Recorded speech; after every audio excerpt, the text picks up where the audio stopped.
What's up guys, Intellitech Studios here, and today we'll be fixing up this Hoover WindTunnel XL pet. Now if you're like a lot of people, you might have purchased one of these a year or two ago back when they were on sale as part of Walmart's Black Friday deal, where some of you may have gotten this for as cheap as 50 bucks brand new. But this machine's a few months or a few years old now depending on when you got it, so it very well may be in need of a service. So why pay someone to do a service or fix it up for you or even buy a new machine when you can just fix it yourself? So that's what this video is going to show you how to do. Just basic stuff, how to change the belt, how to change or clean the filters, empty the bin, all that usual happy stuff. So we're going to start off at the outside of the machine. This particular machine is quite dusty, just from, well, a lot of dust. So we're going to be cleaning this machine off. And the easiest way to do that is with another vacuum, or failing that, a disinfecting wipe. I'll be showing you both methods, starting off with vacuuming it.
Now it's pretty amazing to me how clean a vacuum can seem just by simply dusting it off.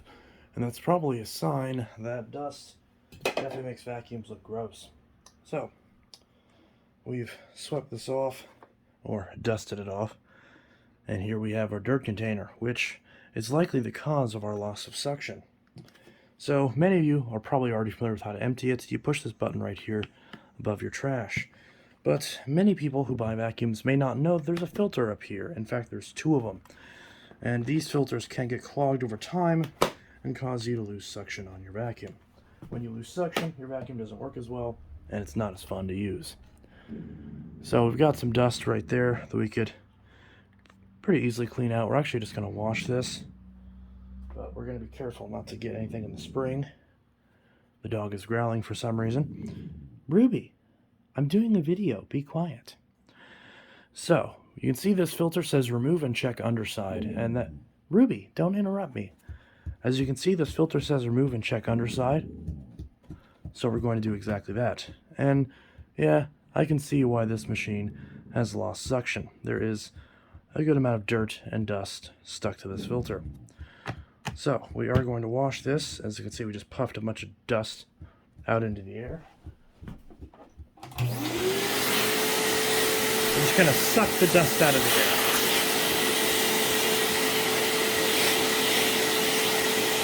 Just like that.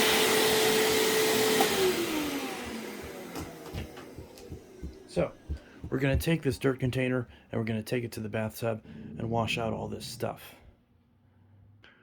Now, before we wash out this cyclone, it is a good practice to take it apart so that we can get all of the dust out of it properly. Now, you can wash this cyclone piece as a whole assembly, but it could potentially cause some problems. So we're just going to lift this right out. Once we remove the lid, this lifts right out, and we can set the bin aside. We're going to set this down here, and there are 3 screws right up top, which you might not be able to see too well since they're covered in dust, but they are in fact screws. It would help if my screwdriver's on the right mode. So we're just going to go ahead and undo these screws.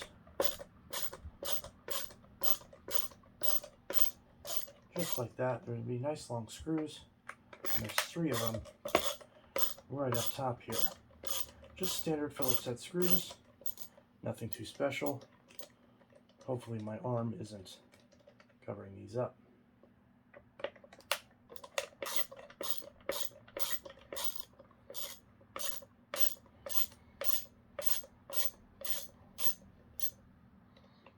Okay, we're going to pull out these screws and set them aside. And that, the last one, is not going to participate.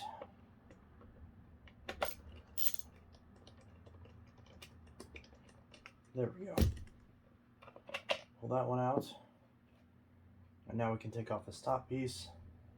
And now we have good access to this cyclone. Now, there are more screws down here which are covered by dust, so it's kind of hard to see, but there's 3 screws right down here on this bottom piece as well. Which, once we unscrew this, you can kind of see them.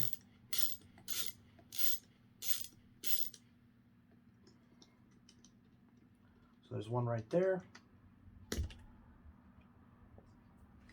So the shorter screws go on this bottom section, and the bigger screws go on top. Make sure you can see this.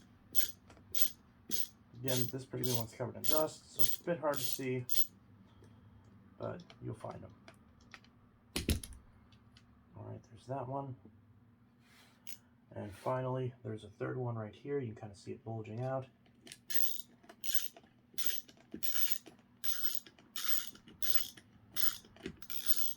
Be careful, you don't want to strip these screws out.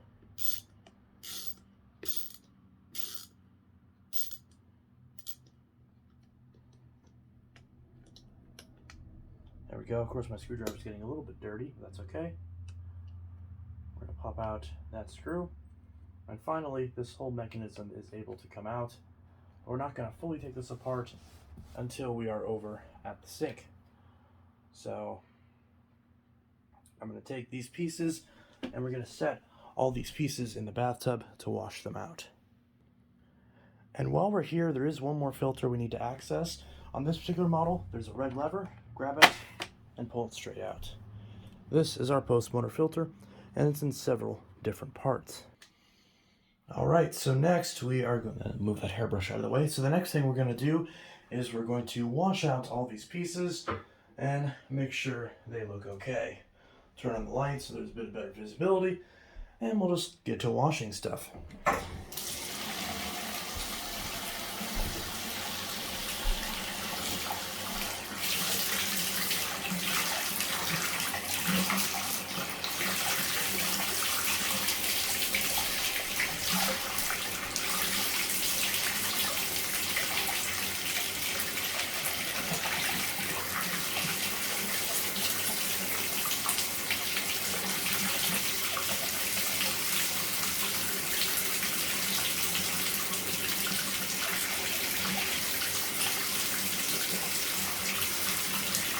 Now I should mention that you probably want to use warm water, not something that's so hot that it's going to burn your hands, but also not something so cold that it's not going to clean effectively. You can also use whatever soap or detergent you prefer. Something like Persil or even Zep Industrial Purple Degreaser will work, and I'll demonstrate that in a sec, but first we're rinsing this out.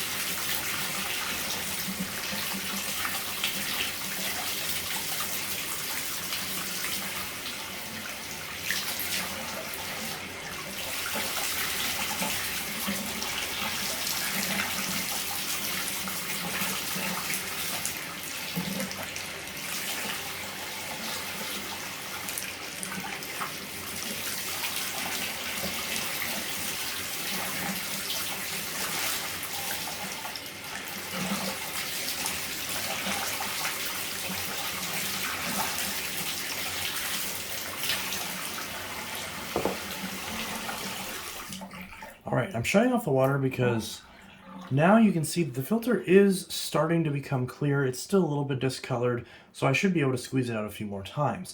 But now that we've got the bulk of the dirty water out of it, I'm going to do something that you may have seen me do before that will help you get more dirt out of the filter. Although it is a chemical cleaner, so please be very careful. Now, one thing that I like to do to help release debris out of filters is I like to spray them with degreaser. Now, the degreaser I use is Zepp Industrial Purple Degreaser, and the main reason is because a lot of the other degreasers that I've tried, they smell really bad and they just don't seem to work as well. So it's not sponsored or anything, I bought this myself, but it has been what I've been using because I've been recommended it a few times. Now, be careful with this stuff because it can burn you. I mean, it's degreaser, so it quite literally can degrease your skin if you get it on your skin, but hopefully it shouldn't be too big of a deal. If you get it on your hands, just immediately drop what you're doing and wash your hands, just rinse them off, and you won't have too many problems. So what I do is I just drop this down right there, and I just spray it down with this stuff, just like so. Now this bottle's running out a bit, so it's not going to be as strong as it normally would be, but there's a spray and a stream option on this bottle. Sometimes I'll do the stream, but again, this particular bottle is running out, and it's not working too well, but we've got enough of it to kind of make a difference. There we go. I think this bottle's running out. So what we're going to do is we're going to let that sit on the filter for about a minute to let it do its thing and kind of break away the debris. In the meantime, while that sits, I've moved it to the back of the bathtub, and I'll be washing off some of these other materials.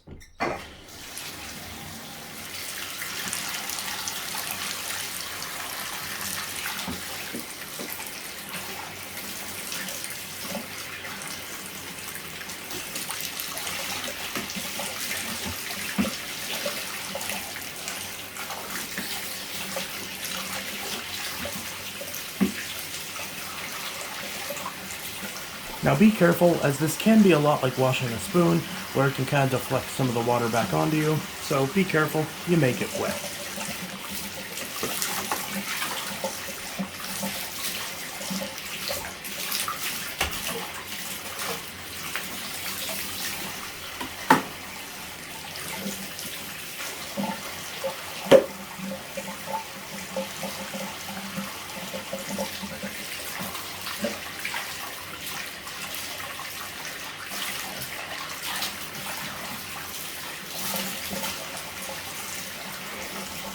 Now it is worth noting that when I wash this top piece, I use my hand to plug this hole right here that has a spring in it, since that spring can potentially rust.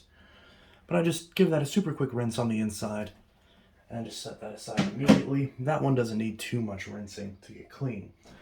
By now the filter should be pretty much ready, so we're gonna slap it on over there and give it a rinse.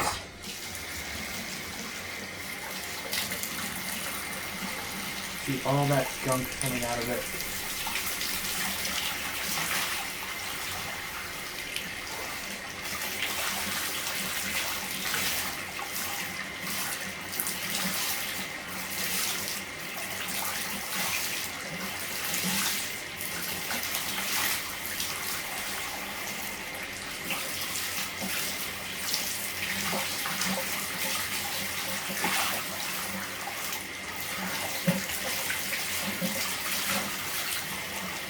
Now, as you can see, that's made a big difference with this filter. Now, it's still going to be a little bit discolored and a little bit stained as a result, but the majority of this stuff will get out of it. And a lot of this staining is a result of this filter being excessively dirty. If you wash this filter every 3 to 6 months like you're supposed to, I should probably turn that off so you can hear me better. But if you wash this filter every 3 to 6 months like you're supposed to, ideally even sooner than that, depending on your usage, then it shouldn't get so dirty that it starts to stain really bad like this, at least not for a while. So if your filter's stained like this, and you don't want to go through the hassle of washing this, you may want to just replace this filter. If I can remember, I'll try to remember to link filters in the description. If I don't, feel free to remind me in the comments below. So that should be taken care of now. It looks pretty okay, and it looks like we'll be able to save this filter, and hopefully we shouldn't have to change it. So we're going to set that aside so the drying process can begin for that. Now to move on to this filter, which is a little bit more complicated. So we're going to grab this top piece out right here, and this particular filter is in several layers. This is not the HEPA version of this filter. If yours has a pleated material right here, then you'll need to pull that filter out and replace it. If it has a pad like this with this 2 set of filters, then it's washable. Which the exact version that I'm showing here, the XL PET, does have these 2 filters. So if yours has these 2 filters, they're washable and you can reuse them. But it's the pleated filters that are usually in this holder that you can't wash and must replace about every year or 2 whenever it gets dirty.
Now thankfully these filters weren't too dirty, so they washed up very well. Didn't even need any soap or anything.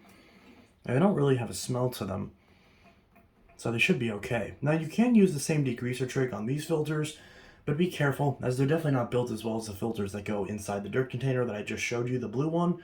So clean these ones with whatever detergent you want at your own risk. And it is worth noting that this is just a basic foam. It's not the best filter in the world. So if this starts to tear, deteriorate, or deform to the point where it doesn't seal properly, then you're going to want to replace this. If I can find replacements of these, I will link them in the description. Ooh, and you can tell the sun's coming out. The sun is right in my face, coming right in through the bathroom window, so we're going to keep going. So next thing we're going to do is we're going to clean off this cyclone portion right here, which is 2 pieces. I already took the screws out for this piece, as you can see earlier, so I'm just going to rinse off both of these pieces.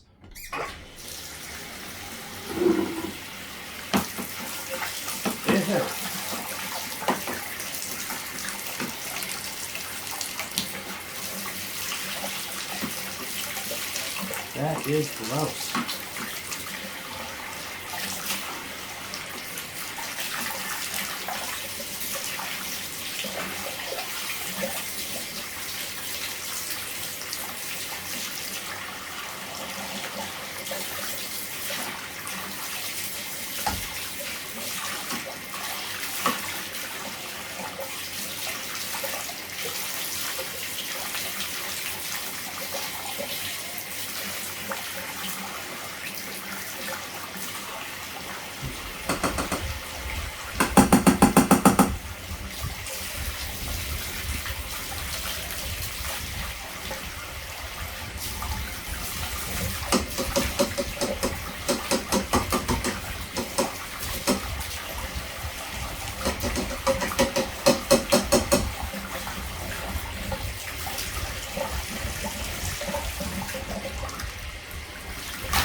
There we go. Now this particular piece on this particular machine took a while to clean because some of the gunk on the inside was really stuck and I had to really wash and tap it out, which can happen. Now it's not necessary to wash this piece to restore suction. The main thing I have to worry about is those filters, but this is in the case where I'm fixing it for somebody else. I want it to look new, so I'm going above and beyond. So that is perfectly clean, so we're just going to set that to the side to dry. Now we're going to move on to this 2-piece red part.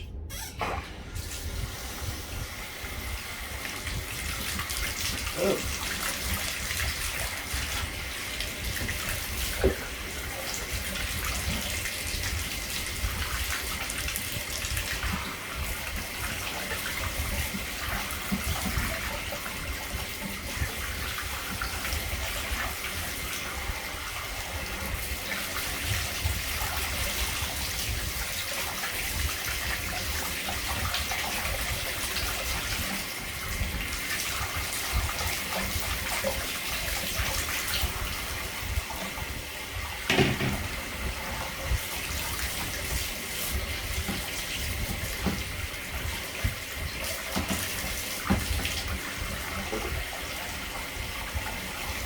Now, if need be, there is no shame in switching to your shower head so you don't touch a lot of this stuff.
Nice and clean.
Alright, so those two parts are clean. Now to move on to the bin.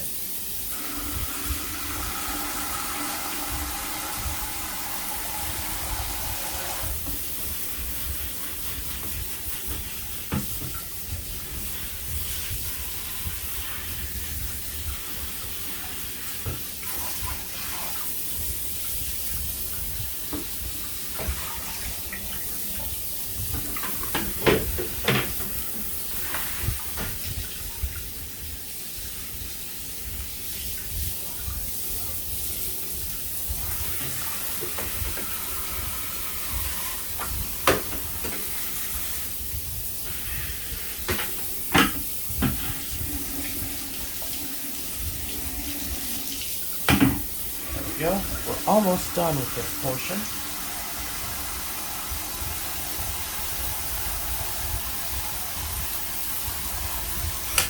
Alrighty. As far as the spin goes, we just wash it out until the water goes clear. Pretty good, pretty good. Looking pretty good already. So the next thing we're going to do while all of that stuff dries is we're going to replace the belt on this machine, because the belt on this machine is very worn out, and this does use a standard stretch belt. Now this particular machine uses the Hoover style 160 belts. These are also known as the Hoover 033 belts because that's what the model number ends in, is 033. So you can see it's 160 or 033 depending on what you want to call it, and you can look it up as both because they're essentially the same machines. So that's the belt that we need for this machine. If you can't find one of these belts, which they're not as common, a Bissell style 7 belt will work in a pinch, although ideally use the proper Hoover 160 belts. Off camera, I have already cleaned off the bottom of this particular machine with my bench vac, which in this case is the Eureka Boss Mighty Mite. So I vacuumed off this bottom portion, but you could also wipe it off with a disinfecting wipe, which I'll show you how to do that in just a second. So the next thing we're going to do is we're going to check the belt. We can also see there's a lot of hair wrapped around the brush roller, which is not ideal because this means that some of these bits where the hair is actually covering the bristles, well, the carpet is not getting cleaned accurately based on those sections of the brush. So we are going to take off this bottom plate. There's 1, 2, 3, 4, 5, 6 screws on this particular machine. So we're going to remove all of these screws. Now again, the screws are right here on these bottom two corners, up here on these top two corners, one here in the middle, and one right up top right here. So just pay attention to where all these screws are, so that way I can skip to the next part where I pull off the base plate. Once we've removed all of these screws, we can pop off this base plate. It appears I didn't get the last screw quite all the way.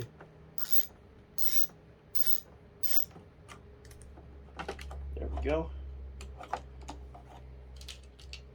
So for some reason these bottom two screws didn't want to come out immediately. They are not captive, they just didn't feel like coming out. Now you can see there's sometimes a little bit of debris on this base plate, so you can vacuum this off with another vacuum or just tap it out. It's not going to cause too many problems. While we're here, we do want to make sure there's no clogs up in this hose. And we can remove these two screws up here and pull this hose off, and definitely look down that hose and make sure there's no clogs there, because if there is, you could be losing suction. Same story with the main hose. You definitely want to check for clogs in that hose, because that could be a problem. Now we can see this belt is quite loose, so we are going to replace it. We're going to pull out the brush roller, just like that. And we can see there's a lot of debris in here, so I'm going to vacuum this off. But first, we're going to take the belt, we're going to loop it around the motor spindle, so that way it can pop off. Which it doesn't want to exactly cooperate, but I'm just going to loop this around, there we go. So there's the old belt, and I'm going to grab the new belt just to kind of show you what I'm talking about. Now this belt is in a really mangled package, which is not great.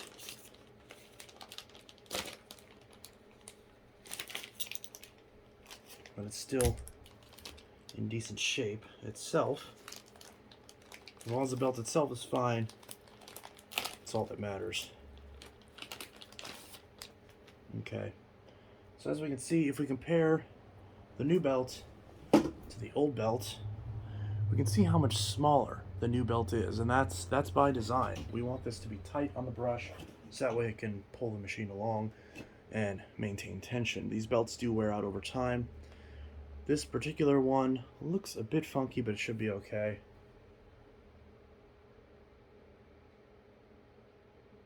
It does have some weird grease on it, which I'm not really sure why, but again, that's just my my specific belt, so I will clean that up before we install this. So in my case, since I have some debris right there, I am going to vacuum that up. But again, if this is your only vacuum, then you might not quite have that luxury. You might just have to tip the machine up to drop that dirt down onto the floor.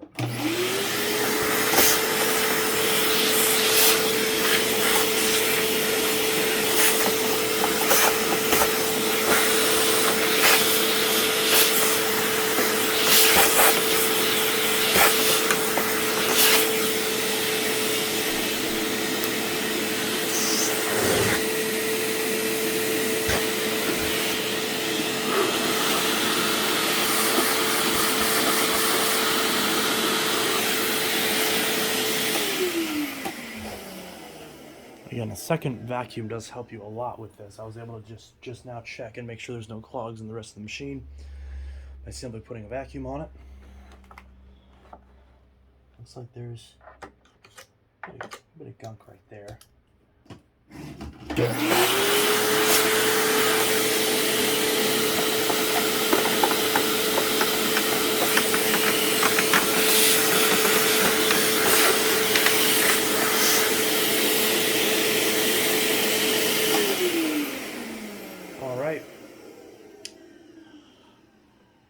So, we've got our new belt and our old belt. Definitely don't mistake the new for the old and vice versa. So this is the old belt. So we are going to discard that. This is our new belt. Throw that over there so I don't mistake it. But we are going to set this aside since we don't really need this yet. First we need to clean up our brush roller, which thankfully does spin freely, which is good. If it doesn't spin freely, you will likely need to replace this brush roll. or at least find a way to open this up and replace the bearings in it. You can see there's a lot of hair and dust caked around this brush roll. So of course I'm not going to show this entire process, but just now that we've got the brush out, just use our fingers to pull off all the hair and fibers and whatnot off of this brush roll. Alright, so we've got our brush roll nice and clean. And so we're going to take our disinfectant wipe I should say, and we're just going to wipe off the inside of this window here where the brush roll sits, just to make this nice and clean. Get the dirt that's inside here cleaned up. Clean off the motor spindle as well.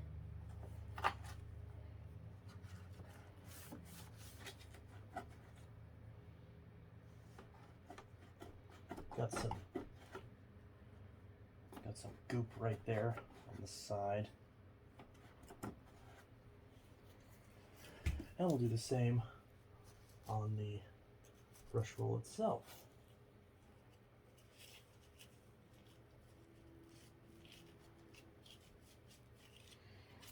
So just wiping off the brush roll, just giving it a good scrub, since there's a good amount of dust and stuff on here. Sorry if I'm a bit out of the frame of the camera. You get the idea. I'm just scrubbing this brush off with a standard disinfecting wipe. Alrighty, so now we're going to take our new belt and we're going to install it in the machine. So we're going to make sure the writing is facing outwards. And we're just going to loop the belt over this piece of metal right here that sticks out. That's called the motor spindle. It's a little tricky to get in there, but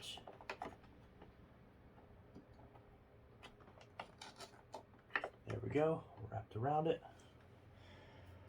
Just like that, and we're going to loop the brush roll around the belt. I'm going to take this side, and we're going to stretch it down to clip it into place. Where the square end is, we're going to line that up. There we go. And I'm going to line it up on this side too until it clicks into place. So both square sides are lined up. We're going to twist the brush by hand a few times to make sure there's no play, which there is not. Well, actually, the slightest bit.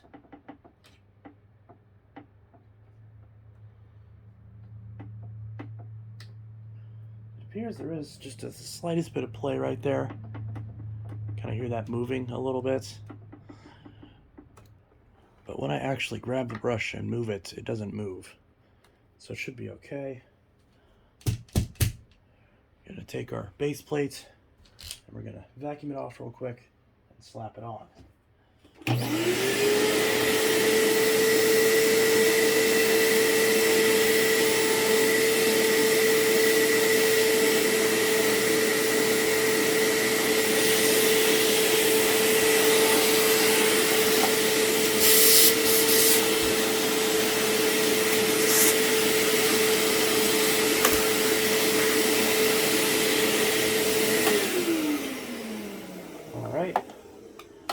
Take our base plate, line it up.